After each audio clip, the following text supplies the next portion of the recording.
time plus space equals the potential for motion. Without time, there's no when. And without space, there's no where to move. Today, we're going to take a closer look at spacing because learning more about spacing is what drastically improved my animation skills within a short period of time. So in this video, we're going to take a look at the 4 basic types of motion that you can use to animate anything you can possibly think of.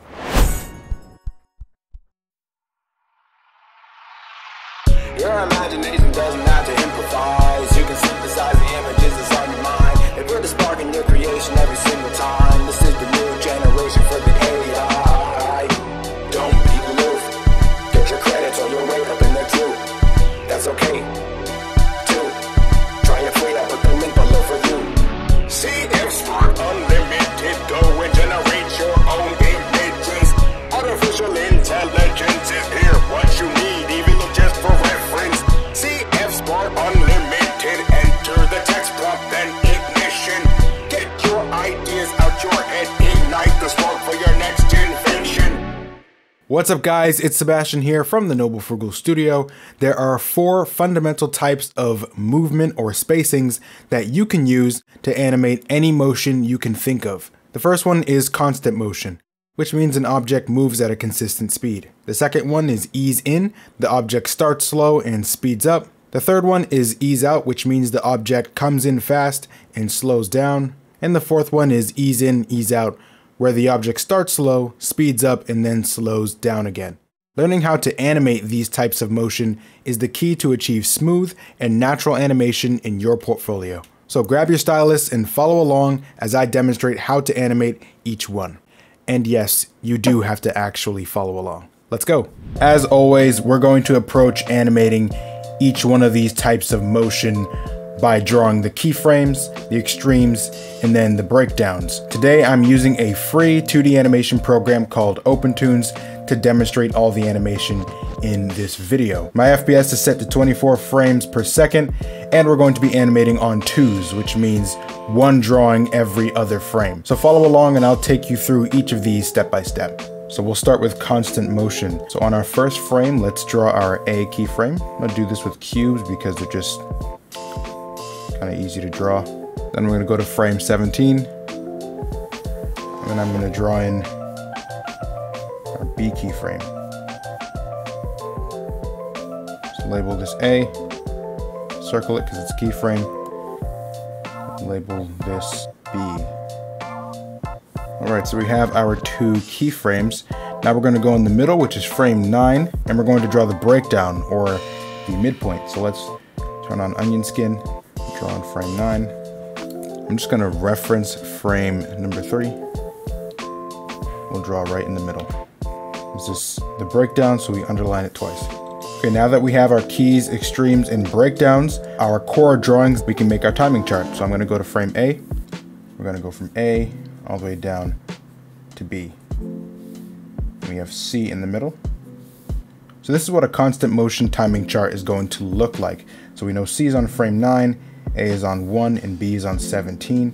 So we're going to have an in-between between A and C, or 1 and 9. That's going to be 5. Then we're going to have an in-between between C and B. That's going to be 13. And we're also going to have an in-between between all of these. As you notice, each of these points is evenly spaced, which is how we know this is constant motion. Let's start by drawing 5. 5 is between A and C.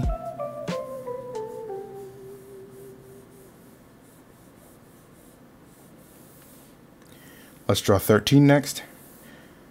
13 is between C and B.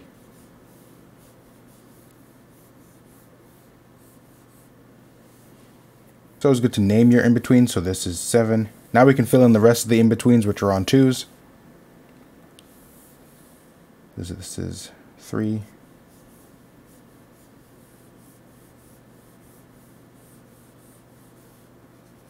So that's actually 5, not 7. 3, 5. Now we want 7 right here. In between 5 and C. Between C and 13 is going to be 11. Then between 13 and B is going to be 15.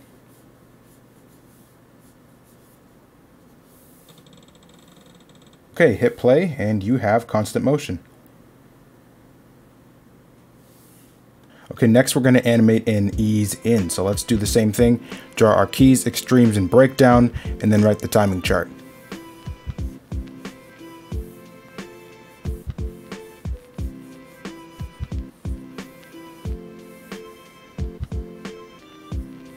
Okay, so we have A and B, but the special thing about the ease in is that our breakdown frame is not in the middle. Our ease in actually will reach the breakdown frame right before it reaches B. So let's go ahead and draw in the breakdown right before it reaches B.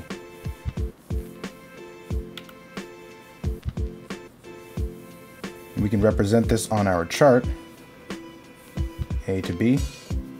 And we're going to put C in the middle because that's our breakdown. We're putting it in the middle because it's still spaced in the middle despite being timed differently. So this time C is on frame 15. So in ease in, the object starts slow and then it speeds up. So the fastest motion is going to occur between C and B. In order to make an object go slower, we're going to take half the space towards A and C. That's going to be 13, then half again, 11, half again, 9, all the way towards A. So there's more visual information towards A and less between C and B. That's going to make our object appear like it's going faster. So I'm just going to indicate that we're going to do this all the way until we run out of frames. Okay, so go to frame 15, which is our breakdown. We're going to take a step back to frame 13. Make sure we have that on our onion skin. For 13, we draw between 15 and A for 13. Go back one, draw between 13 and A for 11. Go back between 11 and A, frame 9, between 9 and A for frame 7, between 7 and A for frame 5,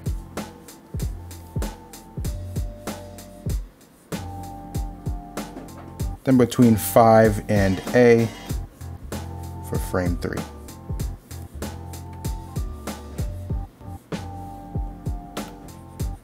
Okay, you can hit play and your ease in is done.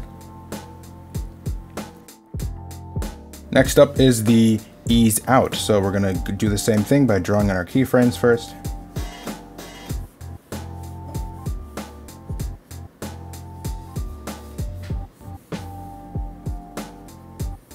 An ease out is the opposite of an ease in. So that means we're going to reach the breakdown frame on the second drawing instead of the second to last drawing.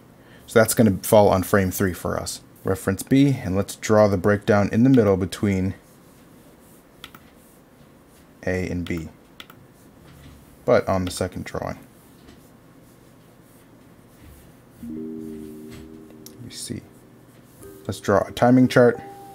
So we have A down to B. C is still spaced in the middle, but it falls on frame 3. So this ease out chart is just the opposite of the ease in chart. So we're going to take half the space towards C and B. That's going to be frame 5. Half again towards B, 7.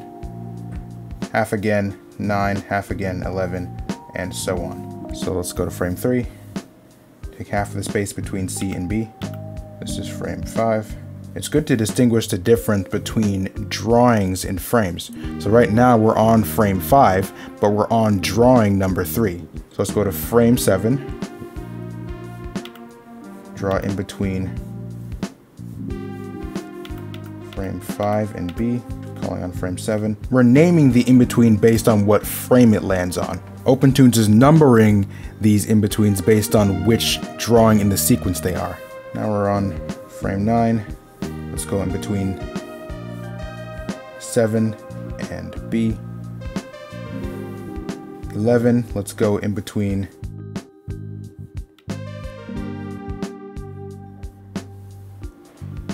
9 and B. 13, go in between 11 and B. And finally 15, go in between 13 and B. Right, so hit loop. Now our object comes in fast and slows down. Okay, and finally we're going to animate an ease in, ease out. So let's draw our 2 keyframes as usual.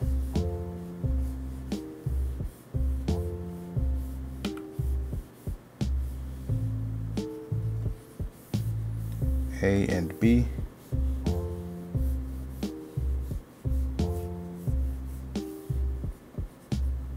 And then just like constant motion, our ease in, ease out also has a breakdown that falls in the middle of the timing. So let's go to 9, which is right in the middle of that timing, and draw in our breakdown frame. All right, let's go to frame 1 and write our timing chart. A to B, we have C in the middle, which falls on frame 9. So basically we're just going to perform an ease in and an ease out all in one chart. We'll use the first half for the ease in portion. So let's take half of the space. This is going to be frame 7, half again, 5, half again, 3. Then on the other side, we're going to take half of the space towards B. This will be frame 11, half again, 13, half again, 15. You don't necessarily have to take half. You can even take a third, which if you want to speed up something in an exponential manner, I recommend you use thirds. But for simplicity, we're using even spacing or half spacing today. So use the breakdown and let's get started. So we'll start on frame 7 for our ease in portion. Let's draw in between A and C.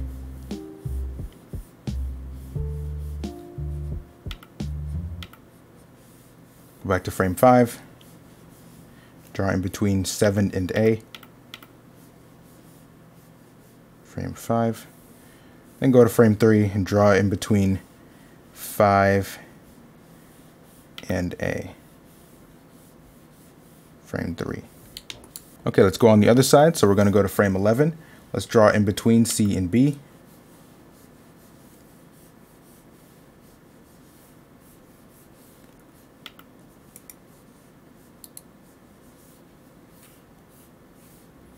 That's frame 11.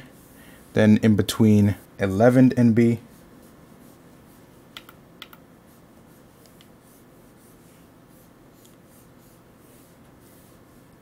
Frame 13.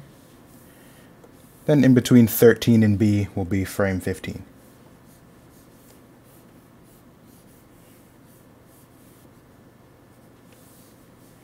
Okay, let's hit play.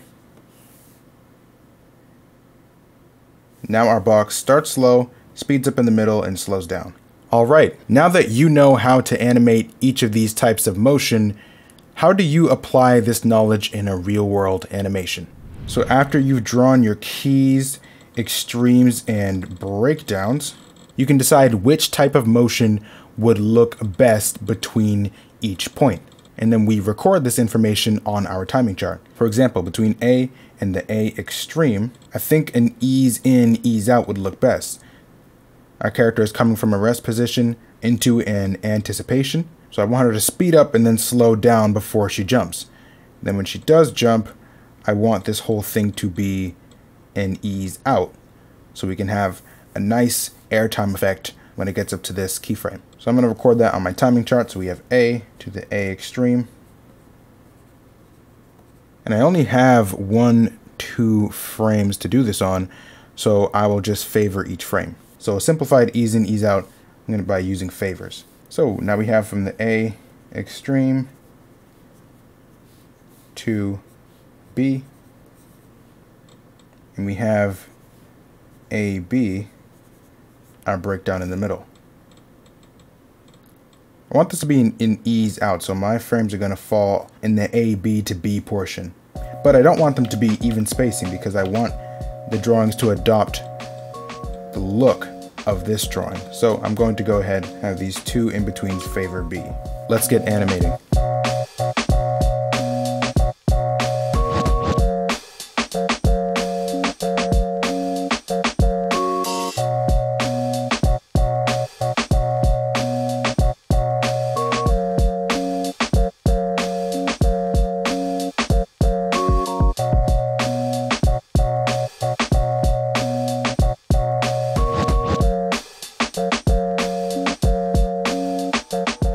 Okay, so this is what I ended up with. Let's take a look.